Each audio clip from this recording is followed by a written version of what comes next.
Hello, hello. This is Linda G. Robert. You're back in the groove again, coach, helping you live your best life now so you can love what you do, with another chapter from Dr. Wayne Dyer's Being in Balance, 9 Principles for Creating Habits to Match Your Desires. Chapter 7 today.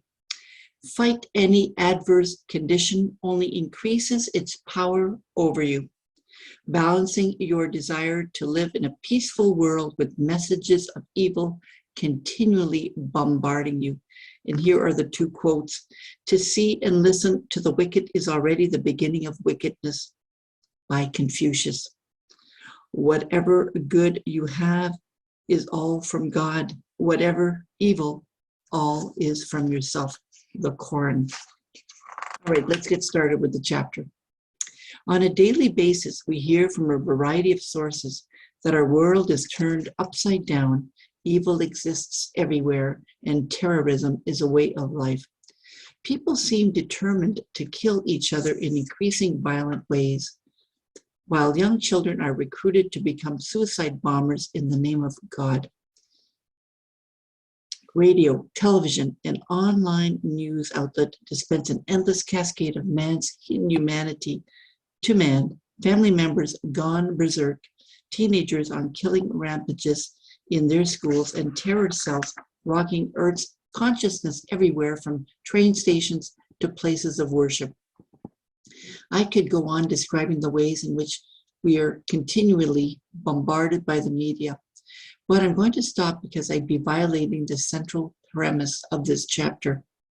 The point I'm making here is that we seem to live in a totally out of balance world where our desires for feeling peaceful are challenged by the myriads non-peaceful energies that are considered newsworthy.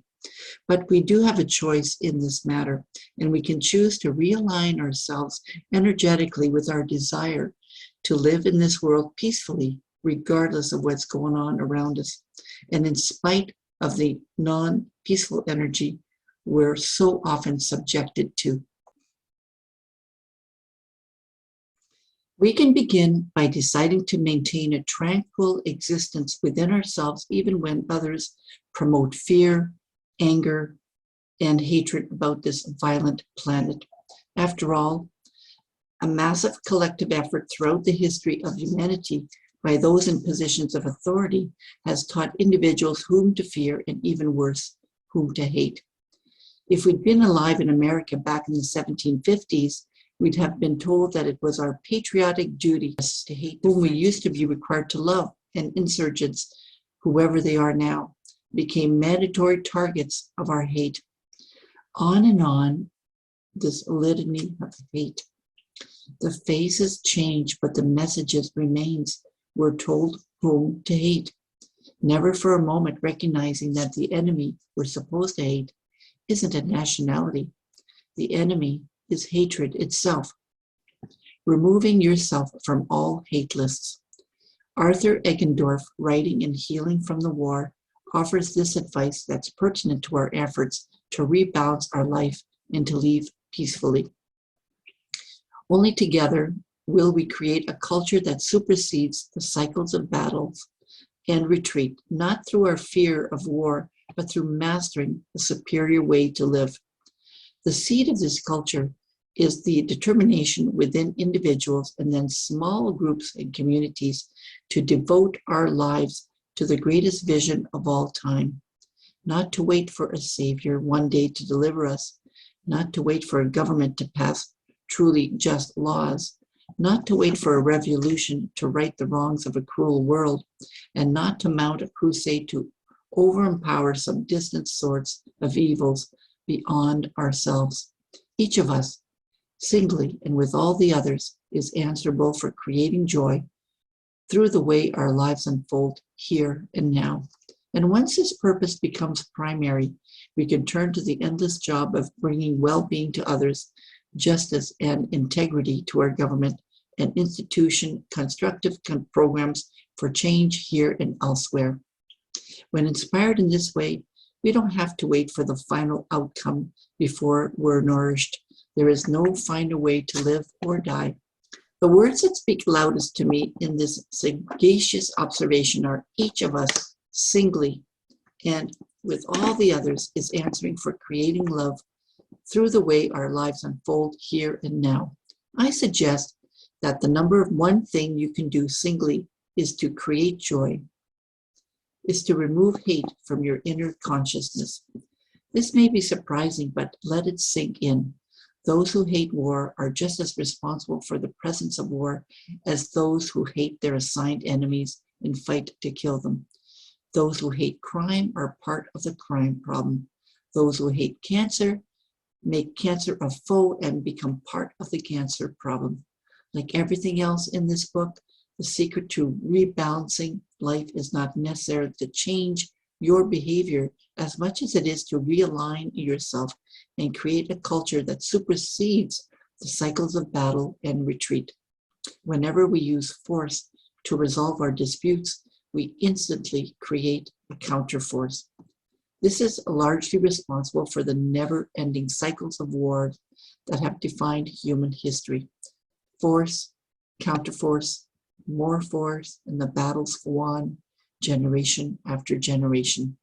This is true within you as well. A thought of hate creates a thought of revenge, and then more hateful thoughts in response.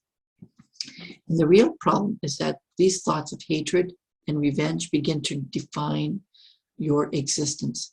They become your point of attraction, your initial desire to live peacefully in a world that the media reports has gone berserk in a spiritually balanced desire. In order to materialize your desire, you must extend thoughts that match the energy of your desire. Thoughts of hate will not blossom into your destined peacefulness, and the reason has been repeated through this book. You attract more and more that which you desire to eradicate. But you can decide that you'll be an instrument of joy. So how does an instrument of joy react to a cacophony of loud, disturbing news? If you're in balance, you're more likely able to access the place of love and peace that you are. You remember your mission, and you desire to be in balance and peaceful by asserting that even though millions of others elect to be in hatred, this is simply not your calling. You didn't decide to incarnate in a world where everyone has the same vision. Your thoughts turn to, I am a divine creation. I choose to stay connected to this divinity in all my thoughts and in all my actions. Then what do you do when you hear about people blown up by terrorists or any other actions that are decidedly non-peaceful? Here's what I remind myself to think and say. I want to feel good. God, I didn't sign up for war or warlike thoughts. I'm an instrument of peace, and I send peaceful, loving thoughts to those people and places in the world who seem to need it desperately. I refuse to collaborate with the energy of hatred anywhere, anytime.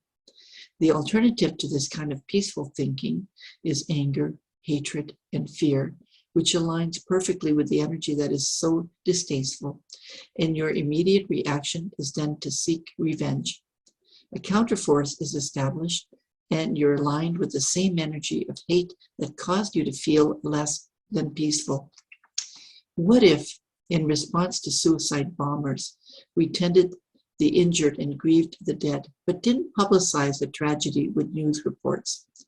What if no one reported the consequences of this kind of violence? No news reports, no films. What if we chose to respect the pain of the relatives and survivors by not commercializing pictures of their grief? What if this kind of thinking surfaced when these acts of hatred took place? Attention, their acts would necessarily have to come to a halt. You personally can be one of those people who stubbornly refuses to add low energy thoughts to the hatred you observe.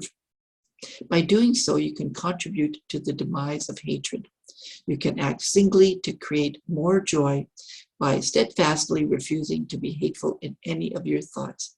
You break the cycle of violence in the world, not by hating violence, but by being your own instrument of peace. Choosing to experience peace by focusing on what you are for. The passage from the Holy Koran at the beginning of this chapter states that whatever good you have is all from God, and whatever evil, all is from yourself. Having accessed your higher energy, you can process the out of balance events that humans create from a perspective of God realization.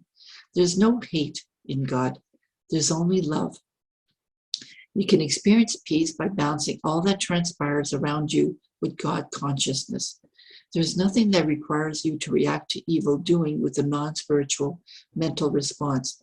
You have a choice to put your mental energy into what you desire, and in so doing, create a new world.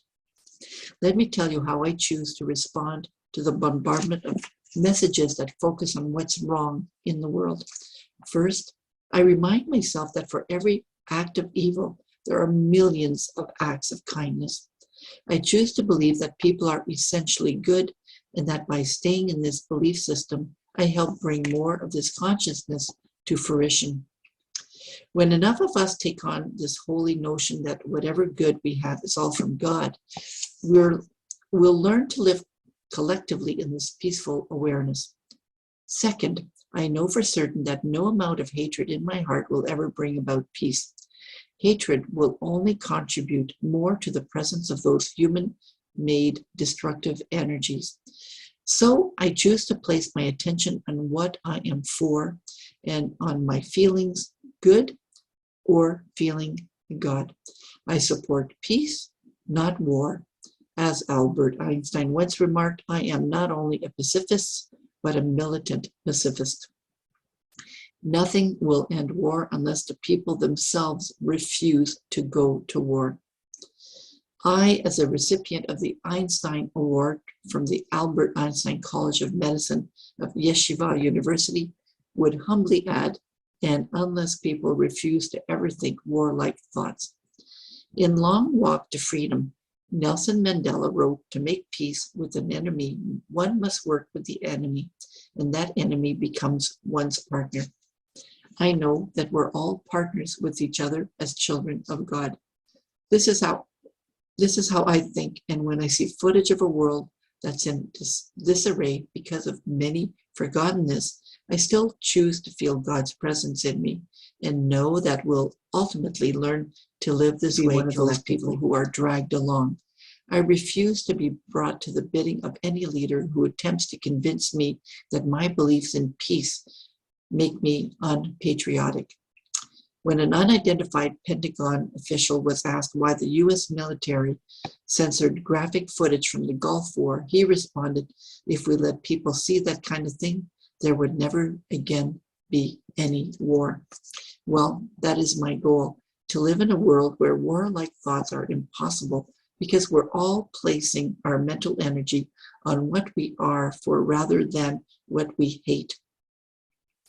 Former President Dwight Eisenhower, who was also commander of the Allies in World War II, once remarked, every gun that is made, every warship launched, every rocket fired, signifies in the final sense a theft from those who hunger and are not fed, those who are cold and are not clothed.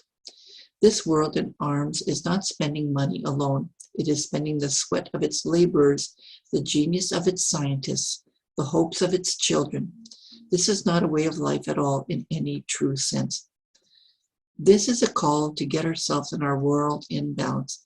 Peace demands heroic thinking and a purity of conscience. When I remember this, I stay within my personal desire to live in a God-realized life. Third, when I see and hear evil, I remind myself I didn't sign up to come here to be part of hatred.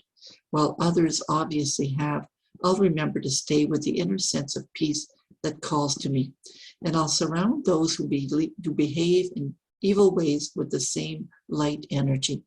I simply refuse to go to war in my thoughts. I choose to be a beacon of light for the places of darkness that are bereft of this kind of illuminating energy. Finally, as the dispatches of violence continue to come my way, I remind myself over and over again that we have a choice in how we respond to all of this. I know that by feeling hateful in response to hate, I only contribute to the presence of hatred in the world, and I also bring myself to a much less God-realized place. As an ancient Chinese proverb tells us, if you decide to pursue revenge, you'd better dig 2 graves. I know that we have the choice to put our energy into showing our love for God by loving each other. And I know that I have a choice to see what's good around the world rather than what has gone wrong. When those communicate of violence and hatred come streaming towards me, I push the mute button or even the off button, and I recall what the Dalai Lama once said: compassion and love are not mere luxuries. As the source of both inner and outer peace, they are fundamental to the continued survival of our species. Those are extremely valuable words describing our need to be in balance. I stay balanced on this dimension of being in a peaceful world by saying them over and over again. I now know for certain that I'm obliged to stay in a consciousness of compassion and love, not only to maintain my own balance, but to help ensure the continued survival of our species. There can be no greater calling. And that was chapter 7 from Dr. Wayne Dyer's Being in Balance, 9 Principles for Creating Habits to Match Your Desires. This is Linda G. Roberts. You're back in the groove again, coach, helping you live your best life now so you can love what you do. Stay tuned for chapter 8. Chapter 8 is Love is What's Left Over When Falling in Love Fades Away. And chapter 9, which is the last chapter, is Earth's Crammed with Heaven, balancing your spiritual life with your material life. So stay tuned for chapter 8. Bye now.